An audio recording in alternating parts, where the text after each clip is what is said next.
Welcome to Trailblazers. I'm your host, Melody Bradford. Sometimes the most courageous career move isn't climbing higher. Sometimes it's having the courage to stop climbing the wrong ladder. Today's Trailblazer is Melissa Smith, the founder of Balance and Bloom.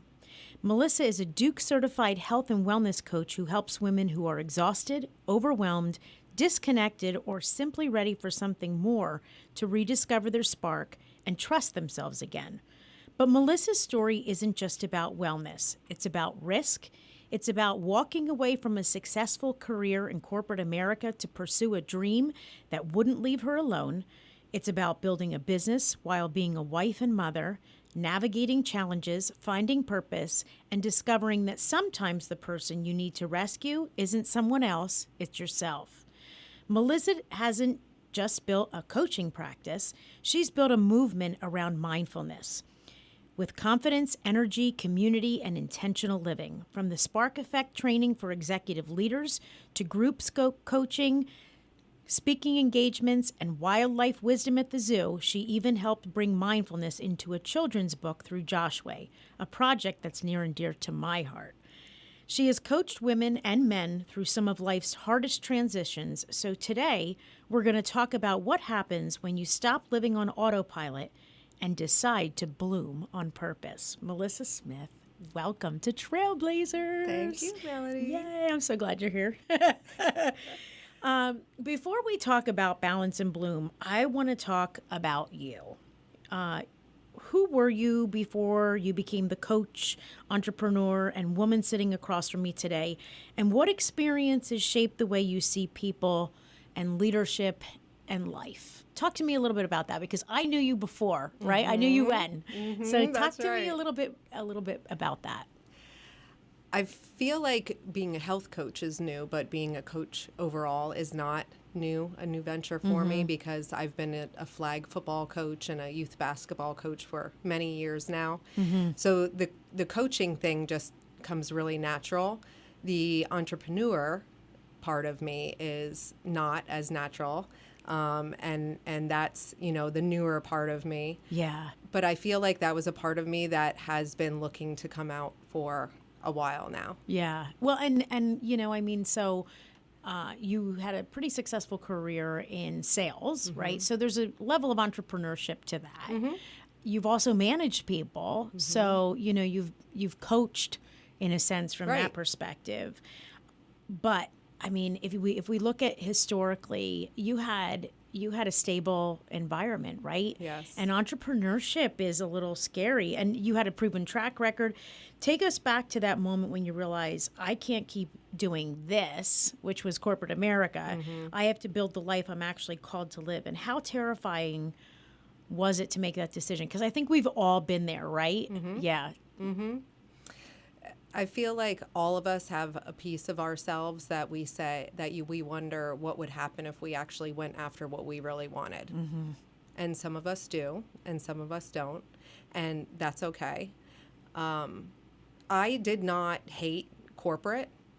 I never hated any of the jobs I had. I loved working for the Morning Call and for Adams Outdoor and my last company, Pack Oil Company. I really liked it all, and I liked being a sales manager. But there was something in me that it just didn't feel right. The only way I can describe it is, when you're young and you're dating, and we've all been in love with people other than our spouses. But when we meet our spouse, we know it. Like that's when we know it. And that's how I feel now. I liked all my other jobs. It was great, but I've met the one. Yeah. I've met what I've always been meaning to do. Quick save, because Rick's probably he's listening to this and he's scratching his chin. Wait a minute. Yeah, exactly. What did you have to risk, not just financially, but emotionally and personally, to walk away from the familiar? And was there ever a moment you thought to yourself, what have I done? Because I think a lot of people take pause. And you and I have had discussions about this ad nauseum, It is the scariest thing I've ever done in my entire life. It's only been I officially became an entrepreneur. I know the date on September 30th, 2025. So it's coming up on a year anniversary. But I'm planning on celebrating that day. I really am. I'm planning on going nuts on that day. Just saying, thinking back to all the things that I did this year. And I'm proud I took that leap. Is it scary? Yes. Were there times when I was thinking to myself, is it too late to turn back? But it was. Every time, I just kept, once I decided to do it, I was like, okay, I'm all in. That's it. And once my husband agreed that he was in it too, it was like, okay, we're all in now. So the days that I felt like maybe I should turn back, I was like, I'm too far. I've gone too far. I'm in this now. So there is no turning back. And as long as I had his support, it was kind of like we balanced each other out. On the days when I felt down and, like I needed someone to lift me up, he was there, and vice versa. On the days that he felt like, oh, this is really getting tough because the whole financial burden is on him now. I would lift him up. So, we couldn't do it without each other's support. That's for sure.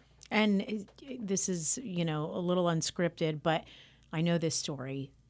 Just talk to me about that walk in the woods and how he showed up for you, because I think it's really, especially you guys have been married several years. 18. Yeah, 18 years. So I think it's important for our partners to show up for us in certain ways. And if, maybe this would be good advice, but talk to me a little bit about that walk in the woods and how that went.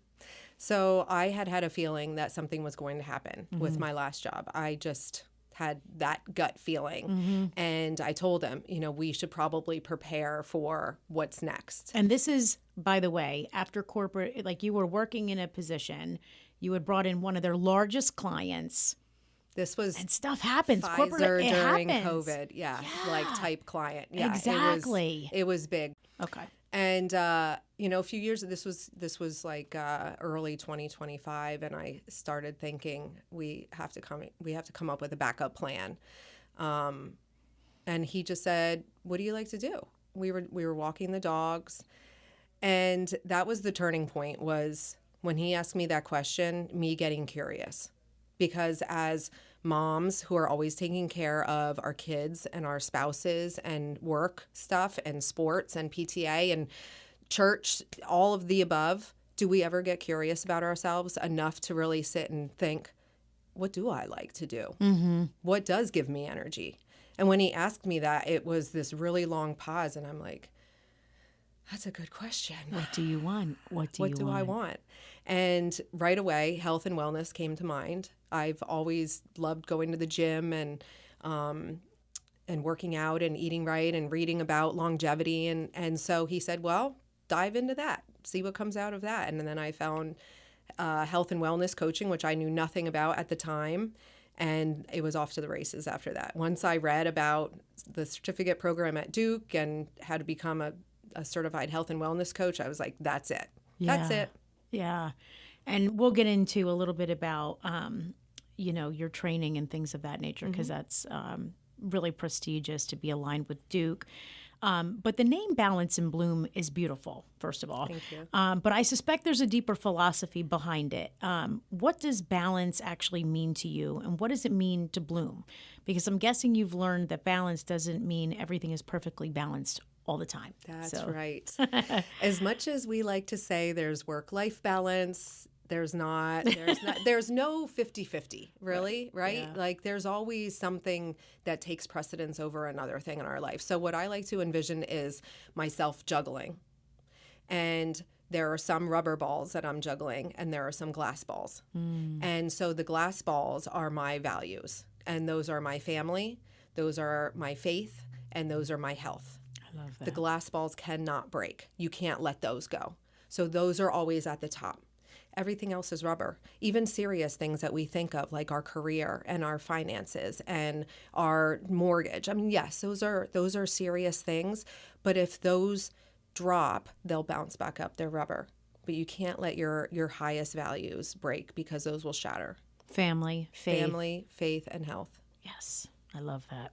You teach people how to navigate stress, burnout, mindset, and major life transitions, but you don't get a pass from life because you're a coach, right? Right. What adversity have you personally faced while building Balance and Bloom, and what has that adversity taught you that no certification perhaps ever could?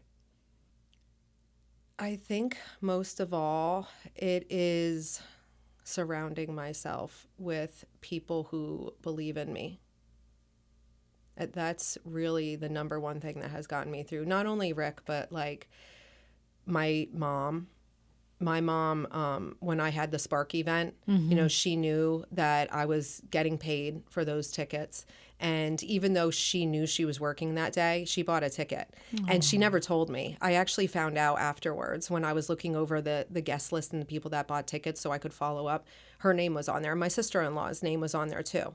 And neither one of them planned. Like, they just couldn't come. They worked. But they bought tickets anyway. They showed up. And they showed up, right. From that perspective. Yes. That's incredible. And my sister continues to show up for me. And there are days when I feel lonely and I show up for me. That's the most, if no one else believes in me, the most important thing is that I believe in me. And I look at myself in the mirror and I say, you can do this. You're going to do this. You just keep on moving. Mm-hmm. And you're not just building a company now. You're a wife, you're a mom, 3 boys, beautiful boys. What has motherhood taught you about leadership, and what has entrepreneurship taught you about being a mother? And you and your husband are both actually pursuing your own career dreams, from an entrepreneurial perspective. What does it take for 2 people in the same family to chase big dreams, have the family, without losing sight of the family that you're building together? It takes a lot of communication. Date nights. Well, we have morning coffees. Our nights are crazy because of the sports and all the stuff that the boys have to do. But our mornings, we're very lucky because we both don't have to go to work at 8 o'clock in the morning. Mm-hmm. We drink coffee together on the porch usually, and we just talk about whatever it is that we need to discuss for the morning. And so it could be heavy, it could be not heavy, but we have learned to really put it out there and communicate. I mean, I think that's the most important thing. In terms of motherhood, one of the scariest things about starting this and not having a safety net underneath me was that I didn't want my boys to feel this at all.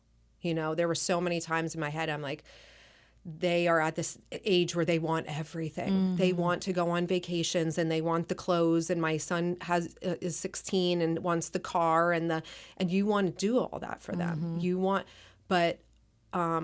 So I, thought to myself, we have to pinch pennies right now. We have to. And so we had a family meeting and we talked about it. And I ask them every couple of months, hey, how are you guys doing? Are you feeling the effects of anything? Are you feeling neglected in any way? They haven't felt a single thing, not a single thing.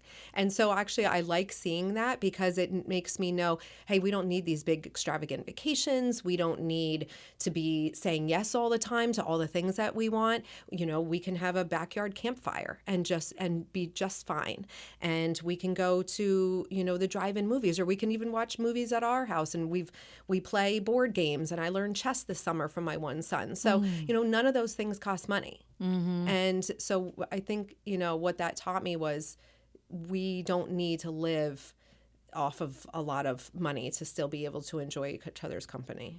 And, you're building the family up in really impactful ways. I mean, some of those little things that you're doing, the drive-in, the backyard, fire, whatever, those are things that I think a lot of people take for granted. And it's, like people are big destination or big, circumstance, when in reality, sometimes it's the little things that kind of make the biggest impact. You had shared, and I'm going off script just because I know your story, but you had shared that you had sat down at a diner with some friends, and it was you and it was Rick and it was this other couple, and you guys had just kind of made a list of what you wanted to accomplish. Why was that exercise so important, and why is it so impactful as you build yourself up, not just as a coach, but as an entrepreneur, as a mom, to kind of give you the reassurance that you're on the right track and the sacrifices that you are making are worthwhile. Why is that so important, and what advice would you give to other people that are in the same space? Our brains need to see that we are able to accomplish something. Progress. Yes. Yeah. And so those lists that we make, we call it Operation Baby Steps. Operation Baby Steps, because we're not taking big leaps and bounds. We have goals in mind, and we just do little baby steps. And every time one of us has an achievement, we text the group so that we can all, cheer. And but these lists that we make, is each one of those things is telling our brain, look at what you've accomplished. Next time you set out to achieve a goal, you can do it again. Yeah. And then you can do it again. So it's just our way of showing, hey, we're doing this. We're taking these baby steps. We're on repeat.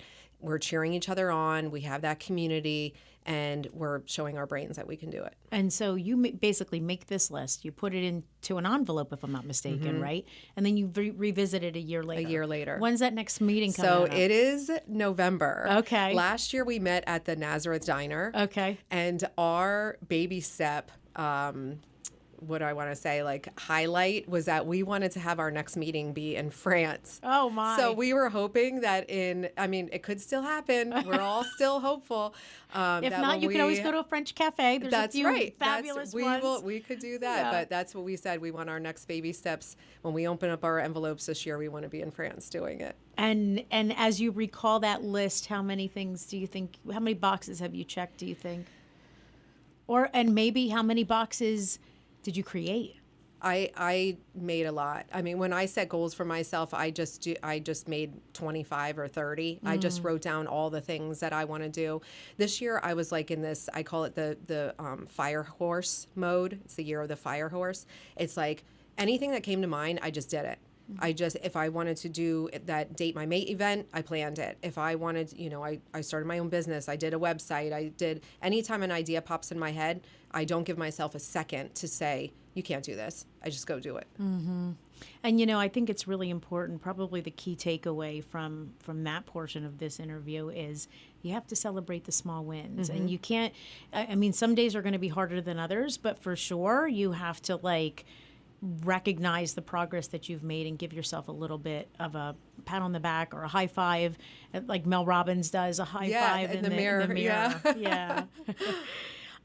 You work with ambitious women, leaders, professionals, athletes, and people navigating burnout or major transitions. What do you see underneath the surface when someone walks into your practice and says, I'm fine, but they're not? Mm-hmm. We all say that. Yes, we do. We all say we're fine because we don't have time to not be fine.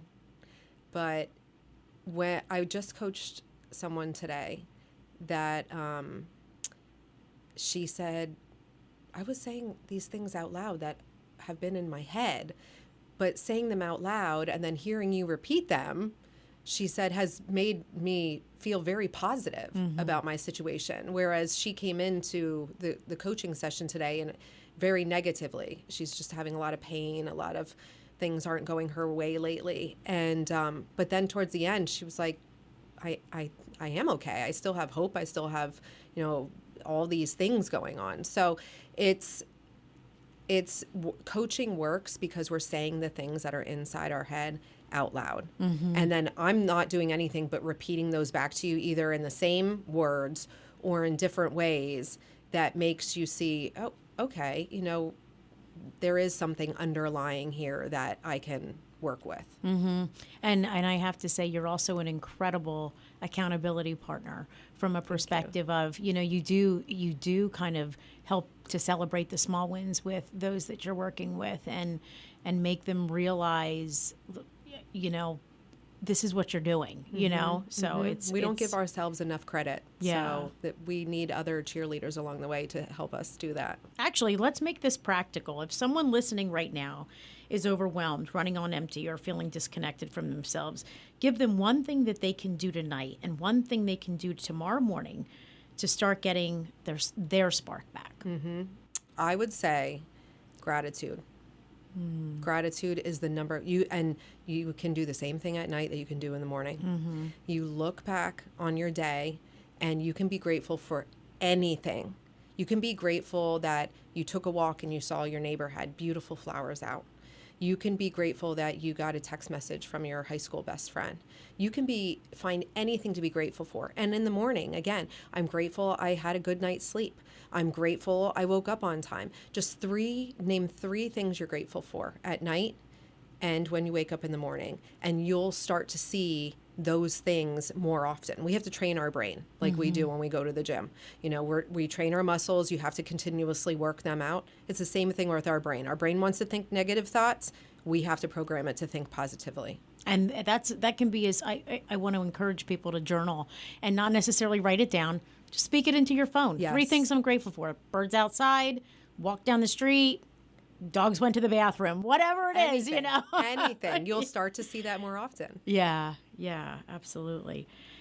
You've created the 5-Minute Spark, 30 days of mindfulness, group coaching around confidence and positive mindset, and the 6 p.m. Spark. What have you learned about the power of tiny, consistent practices, and why do you keep believing transformation has to be dramatic? Why do we keep believing transformation has to be dramatic? Because we're programmed for that. You know, what we see on social media is you'll see somebody that is 50 pounds heavier. They show their before picture and then they show themselves 50 pounds lighter. But you don't see the middle part. You don't see the whole year it took them of dragging themselves out of bed in the morning and going to the gym and all the choices that they made in choosing the right foods to eat. And you don't see any of that. All you see is that drama from start to finish. And then you think that you can get that. But that it's not the way that it works. Anything worth doing has to be on repeat. You have to get those neural pathways in your brain, just like when we were learning how to walk and talk and type. You have to do it over and over and over. And it's the same thing in achieving goals. In order to achieve your goals, you have to do those same things over and over and over and form that pathway so it becomes easier. Yeah. You know, so I work full time, right? And I for a fantastic mergers and acquisitions firm.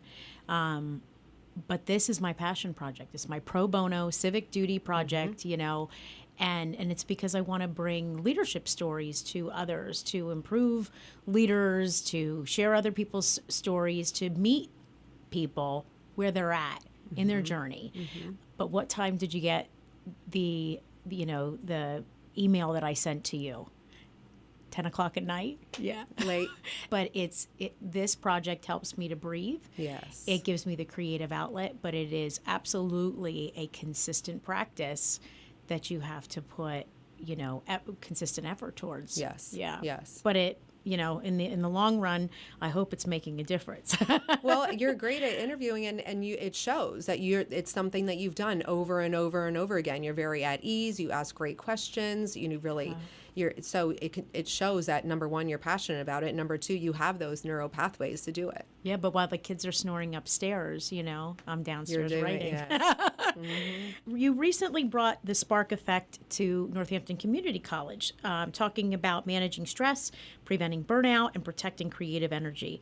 What is happening in our culture right now that is causing so many high-performing people to lose their spark, and why do we often wait until we're burned out before we actually do something about it, do you think? I think that we have full calendars but empty lives. Full calendars but empty lives. If you take a look at your calendar, you probably have 10 to 20 things that you're doing a day. Yeah. But if you mark each one that gives you energy with like a little heart, how many hearts do you think you'd have on those 20 items? Not that many. So the only way that we are going to prevent burnout is to have more hearts on our calendar, more things that are bringing us energy rather than depleting it. And what are some of your hearts? If listeners are listening and you want some suggestions, what are some of your hearts? A walk. I walk to the gym every day. I go to the gym every day. My whole morning routine is my heart.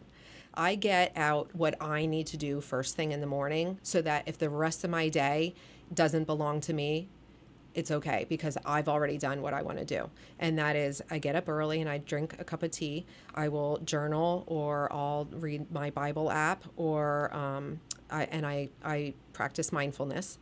Then I walk a mile to the gym. I work out, walk a mile home. I have a really nice breakfast, and Rick and I share coffee, and then the day You're set starts. for the day. And then you get to put your heart. Then I have my little heart. You've recently reached another milestone in your professional journey with your national board exam. And I meant to touch on this. You have a Duke certification, right? So that's prestigious in and of itself. Duke is a widely recognized, very widely respected institution. Curious why you chose Duke, beyond all of that. But the board exam, as you look at everything you've built and everything you're still building, what scares you now about the next mountain you're willing to climb, and where is that exam taking you? Well, nothing scares me right now. When you said that, I thought, nothing scares me. I feel like I have surpassed that by doing what I'm doing right now. It's kind of like another notch that says I can do it. Yeah. When I get that national board certification, it's the highest certification I can get in health and wellness coaching. Okay. But I think it's also for my future clients. There are a lot of coaches out there, and everybody, I talk to so many that do a really, really great job. The national board certification, especially when you've gone through the Duke program, I feel like is elite.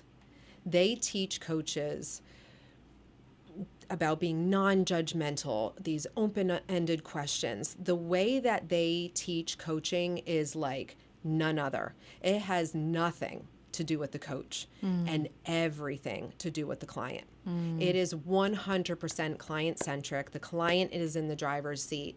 And so I am just a huge proponent of that program. And the National Board Certification basically tells you as a client, I can go to Melissa because not only is she knowledgeable in the coaching aspect, but also the medical side of things. If somebody has some type of medical issue, diabetes, or, they're looking to lose weight, I mean, within my scope, I can Guide them. help and guide and support. Yes. What's next? What do you consider success, and what advice do you have for other women, other leaders, and other entrepreneurs? Success-wise, I want to keep on having connection events. I think connection events are really, really important. Events where we're all in person, especially for women. There's going to be an epidemic soon of people that are extremely depressed, and it's because people are not going out and connecting with each other. So I'd like to continue with those. I would say to go through your calendar and put little hearts next to the things that energize you. That's how you prevent burnout. That's how you can focus on your values and what you want to bring to yourself. Get curious about what you want out of your life. Yeah. Melissa, tell me a little bit about a term that you've coined, microsparks. What is that? How do people do it? How do we get involved? How do people find you, too? Don't forget that, too. All right. Yeah. So people can find me on Instagram at Balance and Bloom Now. Okay. Microsparks is a made-up word. It's basically the opposite of triggers. So when you're walking throughout your day, something that you can do that will give you an uplifting sort of, powerful outlook on things is a microspark. So for me, I love deer in a field when the sun is setting and seeing families of deer. It always just makes me stop and kind of suck in my breath and look at it. And so we need to be looking for microsparks throughout our days. That is going to help us have that positive outlook that I was talking about and kind of just keep our sparks alive. Yeah. So look for the micro sparks throughout your day. I love that. Sage advice. What makes Melissa's story so powerful is that she heard the voice inside her say, there has to be more, and she had the courage to follow it. She traded certainty for purpose and discovered that sometimes the spark we think we've lost was never gone. It was simply buried beneath the noise, the expectation, and everyone else's definition of who we should be. So if you're listening tonight and wondering if it's too late to begin again, it isn't. One honest question, one brave decision, one small spark. Sometimes that's all it takes to change everything. Melissa, thank you for following your spark and for helping others find theirs. And to everyone listening, give yourself permission to bloom, because the world doesn't need another version of who you're supposed to be. It needs the light that only you can bring. I'm Melody Bradford, and this is Trailblazers. Keep blazing your trail.